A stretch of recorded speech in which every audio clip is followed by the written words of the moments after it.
সিটটা আমাদের খুবই গুরুত্বপূর্ণ এবং দরকার আমি মনে করছি। সূরাটা কিয়ামতের ভয়াবহ এবং আমলের যে বিচার এই প্রসঙ্গে আলোচনা করেছেন। আল্লাহ রাব্বুল আলামিন পবিত্র কোরআনে একটি সূরা নাজিল করেছেন, যেই সূরার নাম হলো সূরাতুল জিলজাল, অর্থাৎ কিয়ামতের ভয়াবহতা ও আমলের বিচার। সম্মানিত মুসলিম কেরাম, আজকের খুতবায় কিয়ামতের ভয়াবহতা সম্পর্কে আলোকপাত করার চেষ্টা করব। মহান আল্লাহ রাব্বুল আলামিন আমাকে আপনাদের সকলকে যেন সুন্দরভাবে সাবলীল ভাষায় বুঝাতে পারি, আল্লাহ তাআলা সেই তৌফিক আমাকে দান করুন। ওমা তৌফিক ইল্লা বিল্লাহ। সম্মানিত মুসলিম কেরাম, সূরাতুল জিলজাল এর অর্থই হলো পৃথিবীর ভূমিকম্প। এই পৃথিবীতে এমন এক বিশাল ভূমিকম্প হবে, যেই ভূমিকম্পর দুঃসংবাদ স্বয়ং আল্লাহ তাআলা দিয়েছেন। যেই ভূমিকম্পর সংবাদ আল্লাহ তাআলা দিয়েছেন সূরাতুল জিলজালের মাধ্যমে। এই জিলজাল অর্থই হলো পৃথিবীর ভূমিকম্প, পৃথিবীর বিশাল ভূমিকম্প। সম্মানিত মুসলিম কেরাম, কিয়ামতের ভয়াবহতা ও আমলের বিচার এই সূরার মাধ্যমেই করা হয়েছে। একটি সূরা, এই সূরাটি সূরাতুল জিলজাল একটি ছোট সূরা হলেও এর অর্থ বিশাল। আল্লাহ রাব্বুল আলামিন বলেন, বিসমিল্লাহির রহমানির রহিম, ইযা যুলজিলাতিল আরদু জিলজালাহা, ইযা যুলজিলাতিল আরদু জিলজালাহা। আল্লাহ রাব্বুল আলামিন বলেছেন, যখন পৃথিবী তার প্রচণ্ড ভূমিকম্পে কাঁপানো হবে, তার মানে এই পৃথিবীর মধ্যে এমন এক ভূমিকম্প হবে, তামাম বিশ্বটা, তামাম পৃথিবীটা কেঁপে উঠবে। ইদা জুলজিলাতিল আরদু জিলজালাহা, এই জমিনগুলো কেঁপে উঠবে, এমন এক বিশাল ভূমিকম্প হবে। আল্লাহ রাব্বুল আলামিন এই সূরার 1 নং আয়াতে বলেছেন, কিয়ামতের দিন এমন ভয়াবহ এক ভূমিকম্প হবে যা সমগ্র পৃথিবীকে কাঁপিয়ে দেবে। এমন বিশাল এক ভূমিকম্প হবে যা তামাম পৃথিবীটাকে কাঁপিয়ে দেবে, কম্পন সৃষ্টি করে দেবে। বরং এটি হবে শেষ সময়ের ধ্বংসের ভূমিকম্প। শেষ সময়ের ধ্বংসের ভূমিকম্প বলতে বোঝানো হয়েছে কিয়ামত দিবসে যেই ভূমিকম্প হবে, শেষ দিবস, এই পৃথিবীর শেষ লগ্নে, অর্থাৎ যখন কিয়ামত ঘটবে তখন যেই ভূমিকম্প হবে, সেই ভূমিকম্প নিয়ে এখানে আলোকপাত করেছেন। অর্থাৎ এখানে আসমান, জমিন, তামাম বিশ্ব, গ্রহ নক্ষত্র সব ধ্বংস হয়ে যাবে, ধূলিসাৎ হয়ে যাবে। এমন বিশাল এক ভূমিকম্প হবে, যেই ভূমিকম্পের কথা মহান আল্লাহ রাব্বুল আলামিন সূরাতুল জিলজালের 1 নং আয়াতের মধ্যে আল্লাহ রাব্বুল আলামিন বর্ণনা করেছেন। সম্মানিত মুসলিম কেরাম, 2 নম্বর আয়াতের মধ্যে আল্লাহ রাব্বুল আলামিন বলেছেন, ওয়া আখরাজাতিল আরদু আসকালাহা, ওয়া আখরাজাতিল আরদু আসকালাহা, এবং পৃথিবী তার বোঝা বের করে দেবে। পৃথিবী তার বোঝা বের করে দেবে বলতে এখানে বোঝানো হয়েছে কিয়ামতের দিনে পৃথিবী তার ভিতরে থাকা সকল মৃতদেহ বের করে দেবে। অর্থাৎ পৃথিবী সৃষ্টির লগ্ন থেকে কিয়ামতের আগ পর্যন্ত যত হাজার হাজার বৎসর কবরের ভিতরে শুয়ে থাকা মৃত ব্যক্তি, এই সব মানুষগুলা পুনরুত্থান হয়ে যাবে। সুবহানাল্লাহ বলে, আবার পুনরায় জীবিত হয়ে যাবে। আল্লাহু আকবার। আল্লাহ কত বড়, একটু চিন্তা করলে বোঝা যায় কত বৎসর আগে মানুষগুলো মারা গিয়েছে, এই মানুষগুলো আবার জীবিত হয়ে যাবে।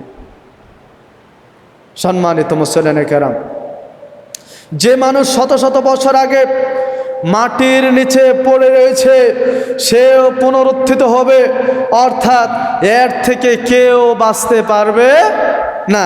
মহান আল্লাহ রাব্বুল আলামিন সূরাতুত তাহার 55 নং আয়াতের মধ্যে আল্লাহ রাব্বুল আলামিন বলেছেন, মিনহা খলাকনাকুম ওয়া ফিহা নুঈদুকুম ওয়া মিনহা নুখরিজুকুম তারাতান উখরা। আল্লাহ রাব্বুল আলামিন বলেছেন, আমি তোমাদেরকে সৃষ্টি করেছি মাটি থেকে। আবার আল্লাহ তাআলা বলেছেন, এই মাটিতেই আবার তোমাকে ফিরে যেতে হবে। আবার আল্লাহ তাআলা বলেন, এই মাটি থেকে আবার তোমাকে উত্তোলন করা হবে। সুবহানাল্লাহ বলবেন না? আল্লাহ তাআলা এই মাটি দিয়ে আমাদেরকে সৃষ্টি করেছে। এই যে দেখো, এই দেহটা কাটলে রক্ত বের হয়, আবার এই দেহটা কিন্তু রক্ত মাংস ছিল না, এটা ছিল কি? মাটি। এই মাটি থেকে আমাদেরকে সৃষ্টি করেছেন, এই রক্ত মাংস দেহ সৃষ্টি করেছেন আল্লাহ তাআলা সিস্টেমগতভাবে। আবার সিস্টেমগতভাবে এই মাটি, এই দেহটাই আবার মাটি হয়ে যাবে। সিস্টেমগতভাবে বলতে পিতা এবং মাতা, তাদের মাধ্যমে আল্লাহ তাআলা আমাদেরকে দুনিয়াতে প্রেরণ করলেন, ছোট্ট থেকে বড় করলেন, একজন মানুষ হলাম, আবার আমাকে মৃত্যু স্বাদ গ্রহণ করতে হবে, আবার মারা যাব, আবার অন্ধকার কবরে নিয়ে যাবে, ওখানে রেখে আবার চলে আসবে, আবার এই দেহটা পচে গলে আবার মাটি হয়ে যাবে। একটু চিন্তা করেন, এই দেহটা আজকে দুনিয়ার মধ্যে আছে, আমার মনে আছে আমার সব কিছু আছে, আমার কি নাই? কি নাই এই দেহটায়? এই দেহটা যতদিন জীবিত আছে, এই দেহটার কত চিন্তা ভাবনা আছে, এই দেহটা জীবিত আছে, আত্মীয় স্বজন কত কি আছে, ধন সম্পদ কার্যকর্মে কত কি অভাব নাই। মনে হচ্ছে পুরা দুনিয়াটাই আমার, মনে হচ্ছে আমার শক্তি আছে, সামর্থ্য আছে। আমি যে মাটি থেকে তৈরি, আবার আমি যে মাটি হয়ে যাব, এটা একটা বারও আমি চিন্তা করছি না। এই দুনিয়ার লোভ লালসায়, রং তামাশায় আমাদেরকে অন্ধ করে দিয়েছে। সম্মানিত মুসলিম কেরাম, আল্লাহ রাব্বুল আলামিন আমাদের প্রত্যেককে সঠিক বুঝ দান করুন, আমিন। আল্লাহ রাব্বুল আলামিন বলেন, মিনহা খলাকনাকুম ওয়া ফিহা নুঈদুকুম ওয়া মিনহা নুখরিজুকুম তারাতান উখরা। আমি তোমাদেরকে মাটি থেকে সৃষ্টি করেছি, আবার মৃত্যুর মাধ্যমে আবার মাটিতে নিয়ে যাব, আবার এই মাটি থেকে আবার উত্তোলন করব, এই মাটি থেকে আবার উত্তোলন করব। এই কথার দ্বারা বুঝিয়েছেন ওয়াখরাজাতিল আরদু আসকালাহা।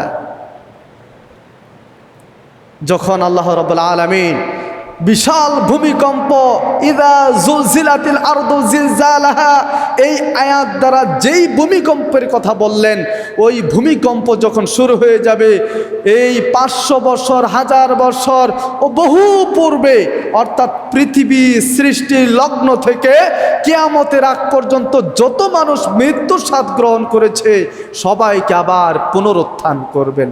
আল্লাহ কত বড়! আল্লাহু আকবার। সম্মানিত মুসলিম কেরাম, এবার দেখুন সূরাতুল জিলজালের 3 নম্বর আয়াতের মধ্যে আল্লাহ তাআলা কি বলেছেন?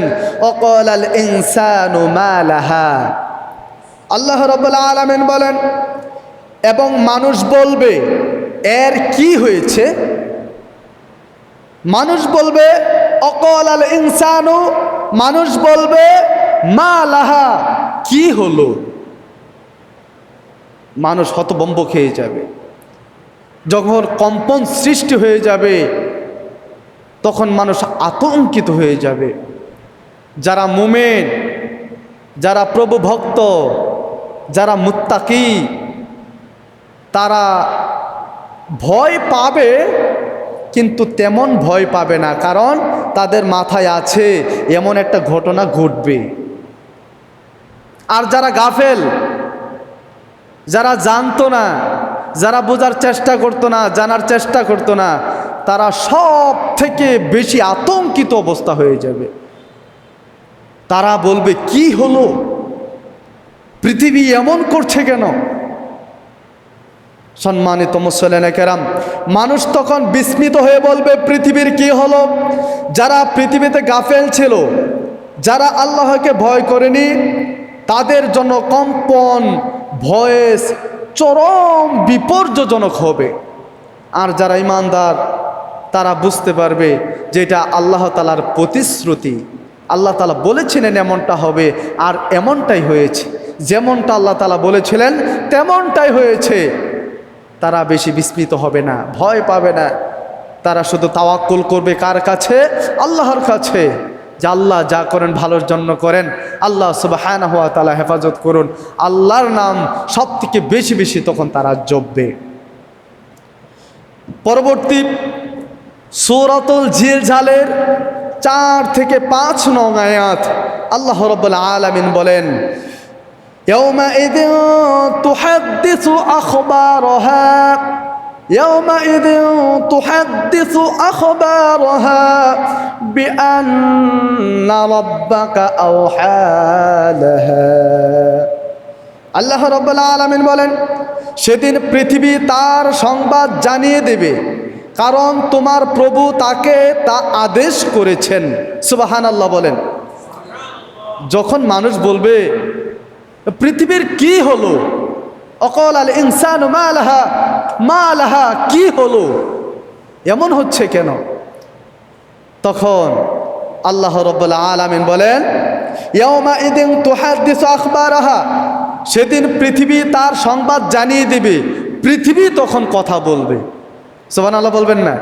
পৃথিবী তখন কথা বলবে, পৃথিবী তখন কথা বলবে। আল্লাহ তাআলা জবান ছুটিয়ে দেবেন, কারণ তোমার প্রভু তাকে আদেশ করেছেন।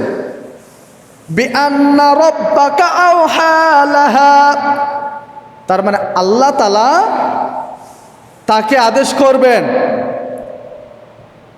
যা কিছু হচ্ছে তা আল্লাহ তাআলার আদেশেই হচ্ছে, আল্লাহ তাআলা যা বলছেন তাই হচ্ছে। সম্মানিত মুসলিম কেরাম, পৃথিবীর কথা বলবে, তখন পৃথিবী কথা বলবে। যেখানে মানুষ নামাজ পড়েছিল, সালাত আদায় করেছিল, ভালো কাজ করেছিল, অন্যায় করেছিল, সেই স্থানই বলবে, হে আল্লাহ